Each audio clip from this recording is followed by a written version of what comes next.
Hi, I'm James McLaughlin, Editor-in-Chief of Car Design News, and welcome to This Month in Car Design, a brand new podcast where we cut through the noise of the global automotive design world and get straight to what matters. The biggest reveals to production launches worth watching, to the ideas and technologies reshaping how cars are created. We're also tracking the people behind the work, the studio leadership changes, the key hires, and the rising design talent, and what those moves really mean for brands and their future direction. And every month we'll look ahead. The auto shows, the design weeks, the conferences, and the themes you need to have on your radar, from CMF and UX to digital tools and sustainable materials, plus exclusive insight from our own Car Design Dialogues events.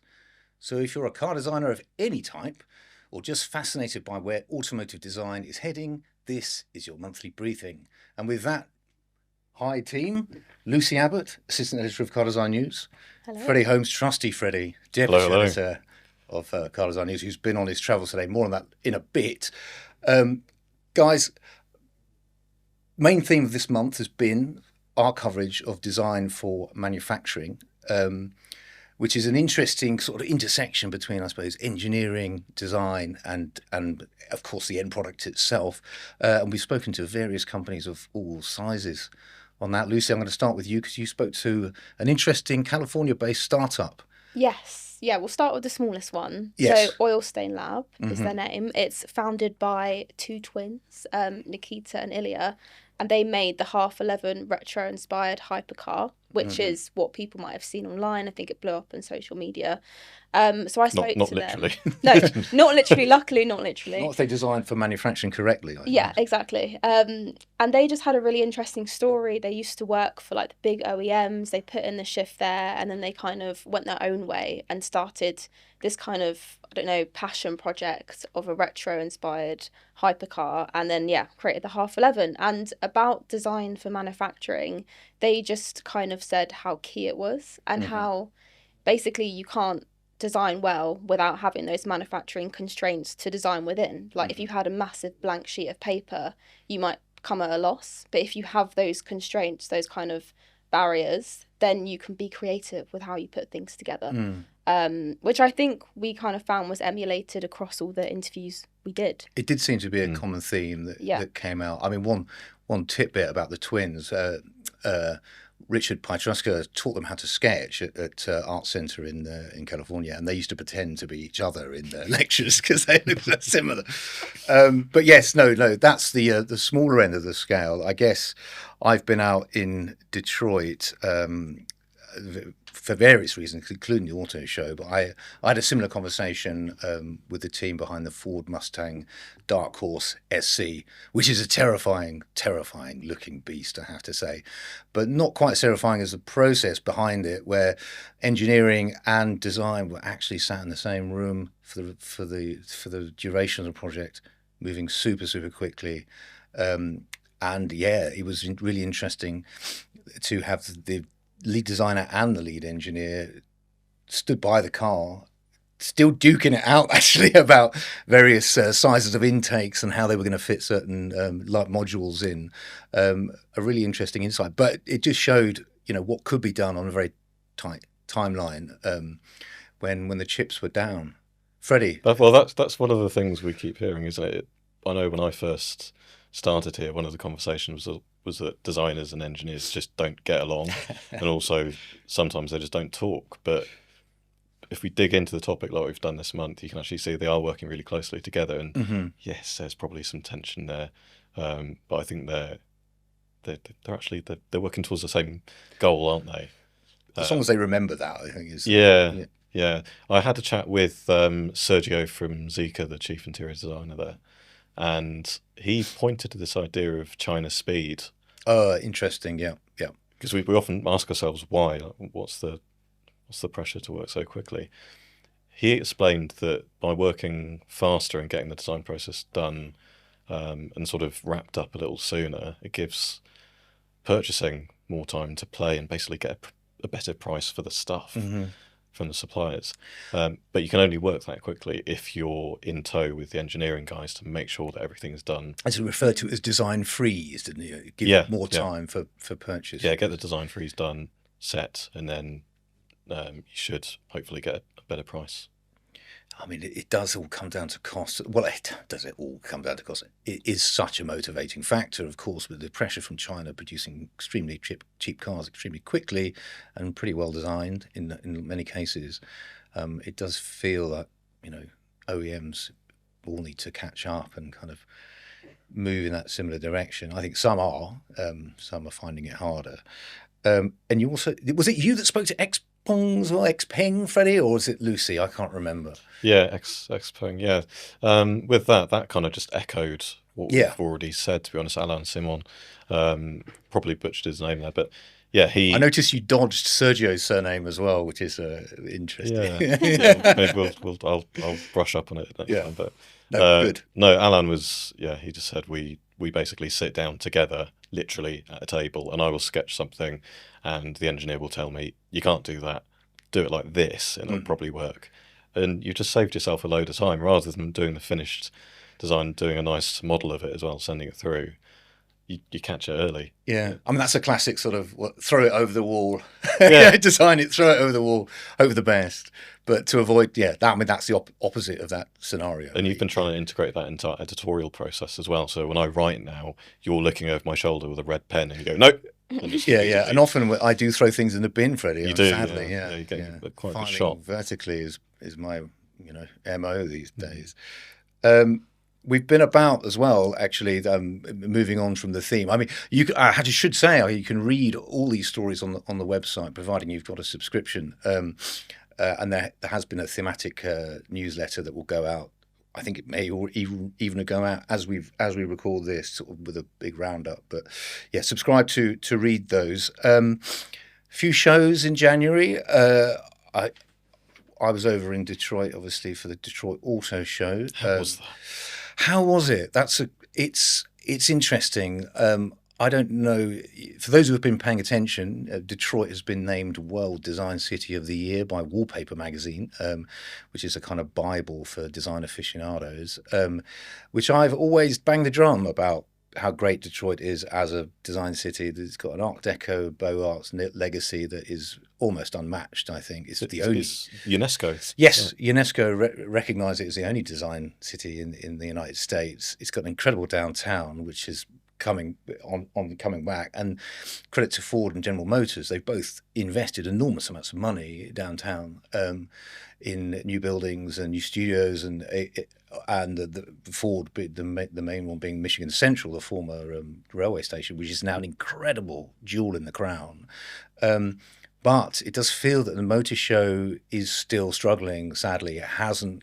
I mean, maybe the momentum will come back as Detroit becomes more sure of itself. But at the moment, it's very, very quiet at the motor show, which is sad because I think Detroit still is the motor city. They still need a strong motor show and convincing, car makers to actually launch some stuff. I mean, was there anything new? I mean, very rarely. Cadillac did unveil their racing livery because they're going racing, which was nice to see. But at the same time, a lot of the stuff that I saw already launched at Los Angeles at the tail end of the year, which is not great. There was Eyes on Design, which is we always support, and we're a media partner of them, so there were designers there, but nothing new in terms of products. Have you got any thoughts on what can revive it? Well, it's a difficult question, isn't it? They have the weather to contend with. Abel nearly got buried in a snowdrift walking back from the from the convention centre. There must be a way of harnessing the energy there in some fashion. Obviously, we have our own event there later in the year, but it's a bit of a kind of riddle at the moment because it seems so obvious at the same time it seems so difficult. One of the most gratifying things of going to Detroit was a quick visit to Stellantis to catch up with our People Awards winner, Sarah Falahy, I beg your pardon, who was the winner of the AI Explorer Award.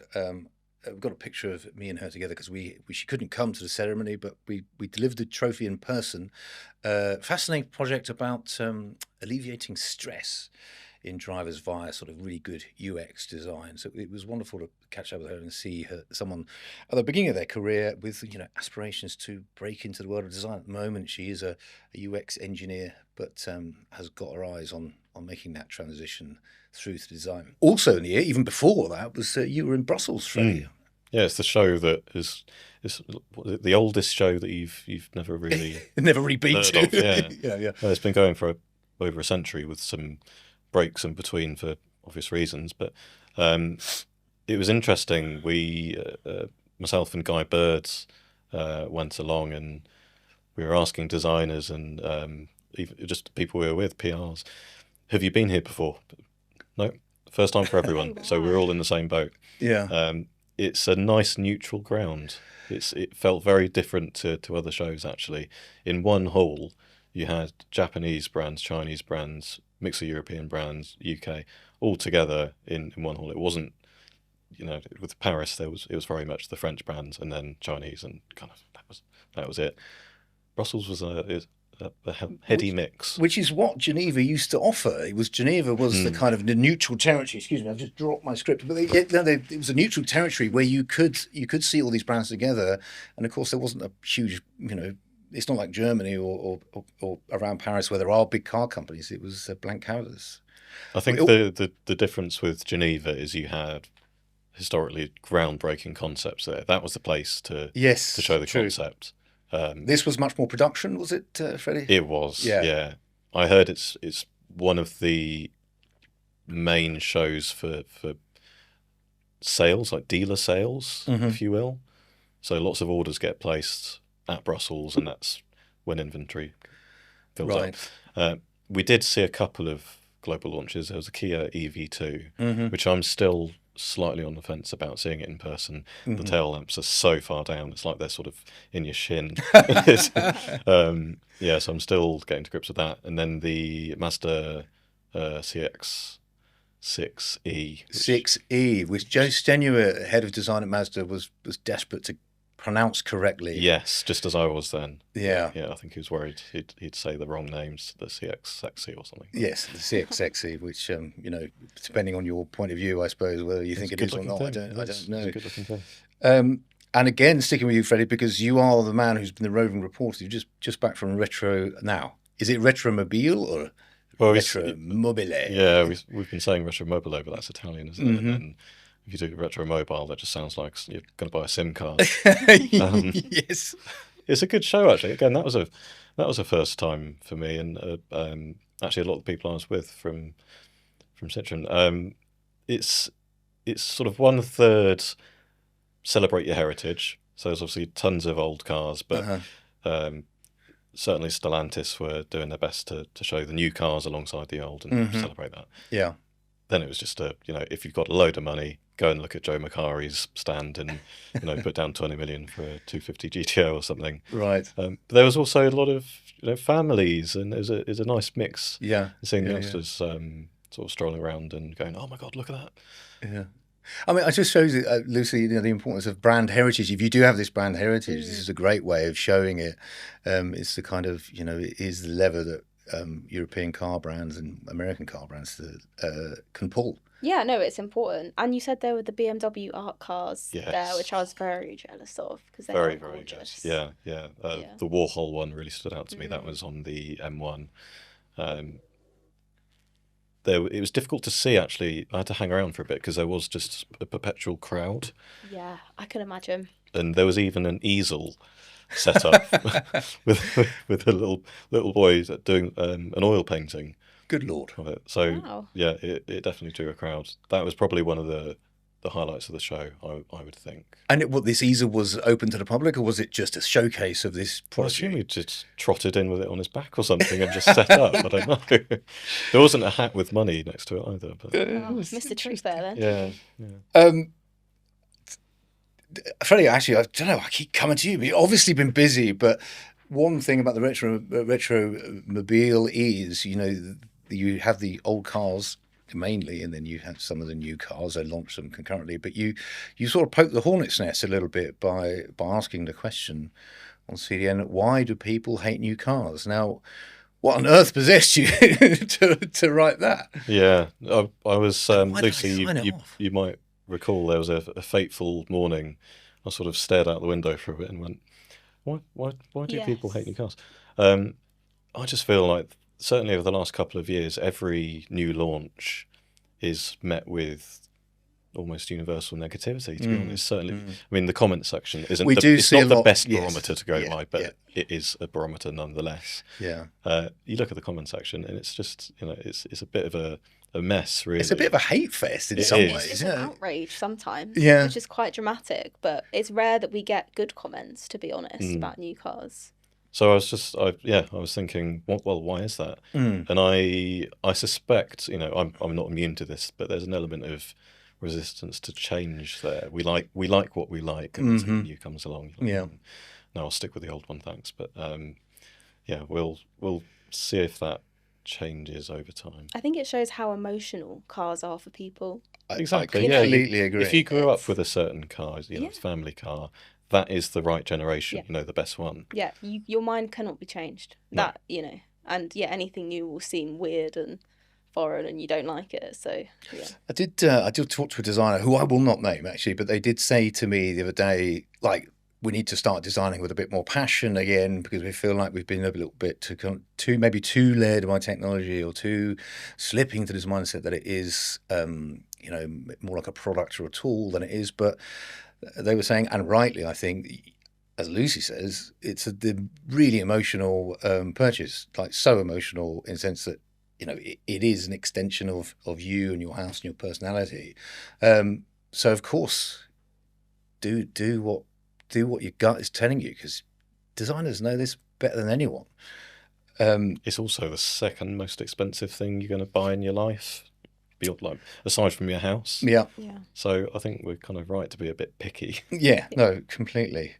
On to trends and visual culture I've got in my notes, but I don't know, that seems to be, a loose description of what's upcoming. But we had a colour report from BASF, Lucy. Yes. Confirm some of your suspicions. Your antennae was twinkling. Yeah, if you tuned into our last live stream, we spoke about colour and we spoke about green a lot. And it's been confirmed that green is leading. Everything from like forest green to sage green. I mean, we've seen it with the Cherry Journeo concept. That was a lovely shade of green. The classic kind of reds and blues apparently in decline. But then we've also now got violet coming up the ranks, which I'm personally a big fan of. Yeah, actually, we do have an image of that, because the Mazda 6E was... can we show the picture of the Mazda 6E? That was a prime example of the colour you're talking about. This violet is kind of slightly out there, but still kind of made the most of the body shape and made it look good. Yeah, I mean, a lot of brands are kind of leaning into that kind of richer colour palette. I mean, I know we said red's on decline, but Jaguar, yes, released their London edition of the Type. The Type 00, yeah. That was lovely. It really showed off the shape of the car. Yeah. It can make it. I mean, it made a huge difference, I think, or it was a very precise and calculating choice for the Audi Concept C with the kind of titanium metallic look, like a billet of metal, and really accentuated the shut lines. Elsewhere in visual culture, Honda redesigned its logo. Yeah, this was a very popular story for us. It was unbelievably popular, yeah. Very popular. A lot of people had opinions on this as well, as to whether they liked it. Obviously, people didn't seem to like it that much. But it harked back to original 61 sort of identity. Contradicts a lot of stuff, to be honest. But it kind of keeps the sort of same taper corners that the 1961 had, with the kind of deep, wide U shape in the middle. And they went back to their heritage, which I think a lot of brands are kind of doing now. They have it. It's quite a clever move. Yeah. And ultimately, it's not that different. If you go to the comment section, it's quite funny. A lot of the comments were, they've thrown away their heritage like a load of other brands. And if you scrolled one picture along, you'd see that it's actually closer to the previous iterations. It's never been more in tune with its heritage. Yeah. I think it just shows the danger of a sort of knee-jerk hot take reaction. Yeah. You can end up looking with, egg on your face. Freddie, you've been on a one-man mission to turn Car Design News into Top Gear magazine with the amount of press cars you've had and are reviewing. Highlights from you? I mean, I've got a list of them here, Freddie. Skoda Enyaq Sportline, Audi E6, Porsche 911 Carrera, Porsche Taycan. General thoughts, actually, because, was it easy enough to differentiate between them? It seemed like you had a conveyor belt going. Well, it's important to get behind them, I think, because we do see... completely agree. we see design often as sort of a stationary thing sometimes, don't we? But these are tons of metal rolling around on the road. So it will shock you to know that of the bunch, the 911 was the most fun. I know. I'm a gog. Surprising. Yeah. Yeah. The thing I noticed with the 911, it's a driver's car. It's a sports car for focused driving. It was also the least annoying and the least intrusive from a UX perspective. I mean, that's a hell of a strapline, isn't it? Buy the 911. It's the least annoying. Yeah, they just didn't take my suggestion for that marketing. But yeah, it was a delight because I wasn't being constantly pinged with messages and warnings, and that was a really nice experience. Well, that's an improvement on the user experience. You know, that we, in the name of safety, I think they almost like school marmish corrective every time you try and do something that you may need to do, and it won't leave you alone. It feels like you're being hectored by a particularly annoying kind of relative. But the Porsche was just sort of a gentle tap on the shoulder. Right. It was very subtle. Yeah, it was good.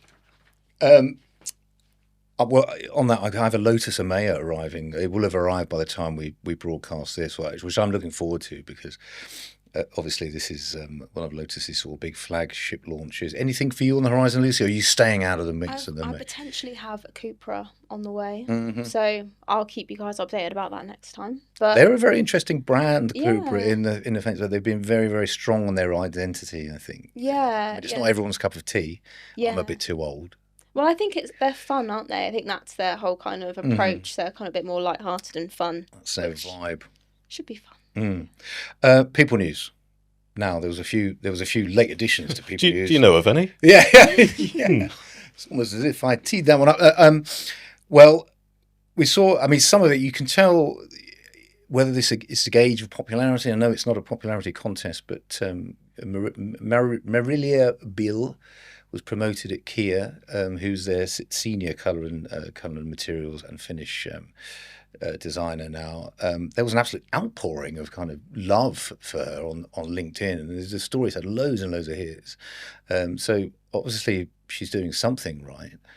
And she will be speaking on our live stream. Very next well month as reminded, well. actually. Yeah, she will be speaking at the live stream, and also she's one of our key guests at Milan, Car Design Dialogues Milan, up in April. She's one of the confirmed guests, along with lots of other people from Pagani, Toyota, General Motors. We've got a nice lineup actually of speakers.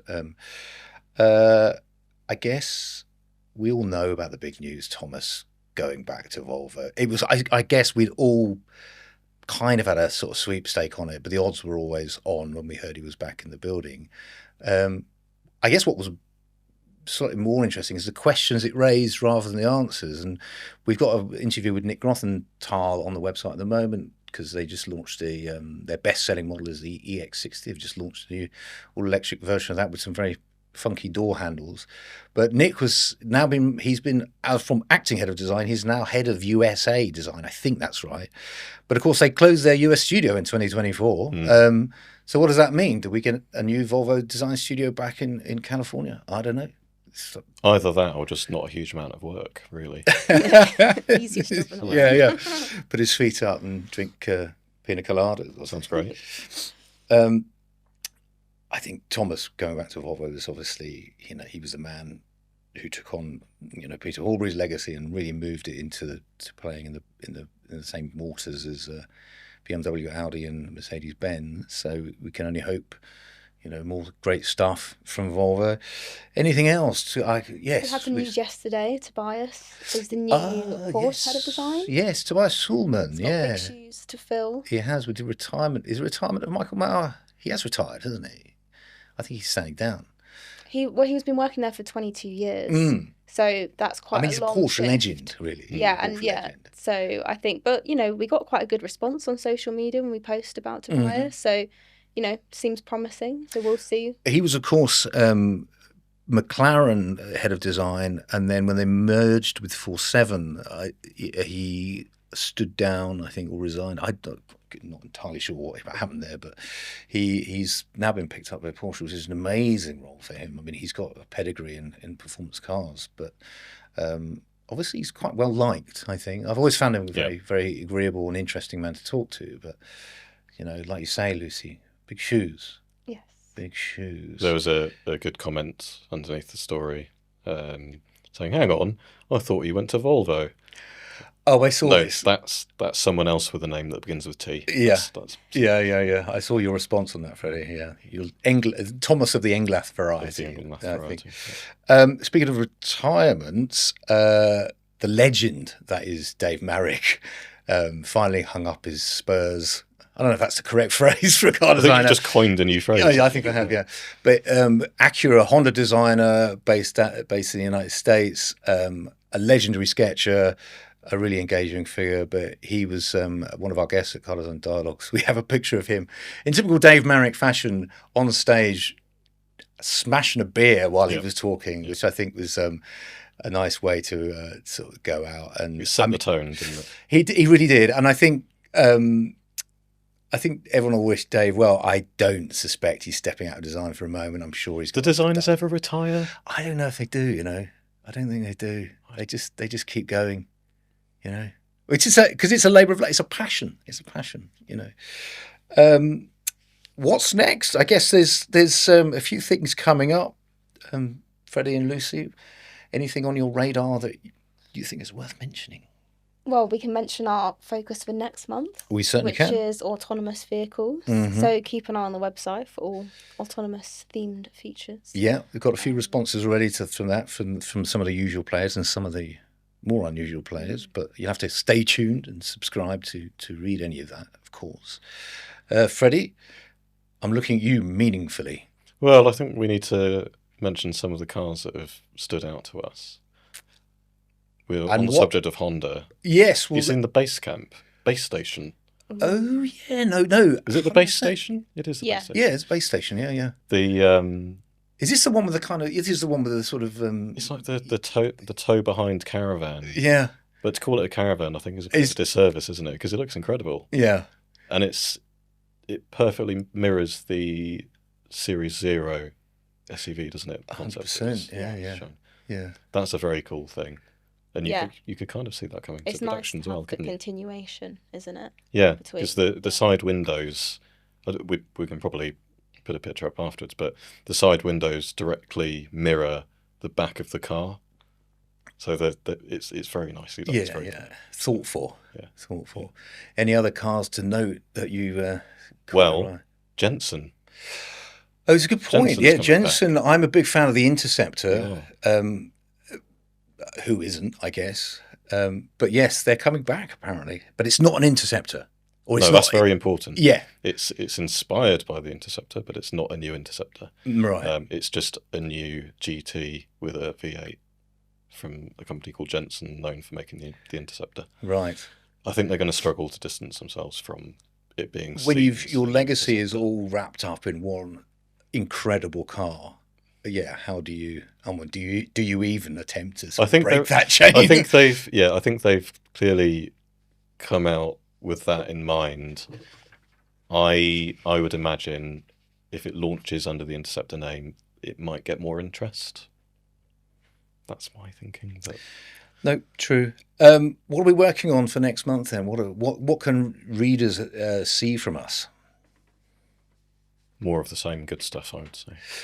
I mean, I have a little thing in my back pocket, which is a feature that I commissioned, an immense piece on futurism, the art movement from the early 20th century, and its relationship to the car, which I'm now trying to find, suitable. It's such beautiful written copy. I need to find images that will make it sing.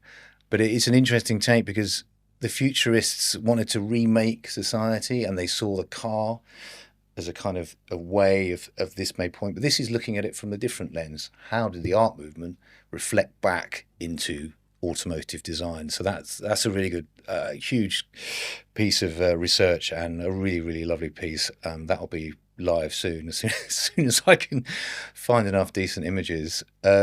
Lucy?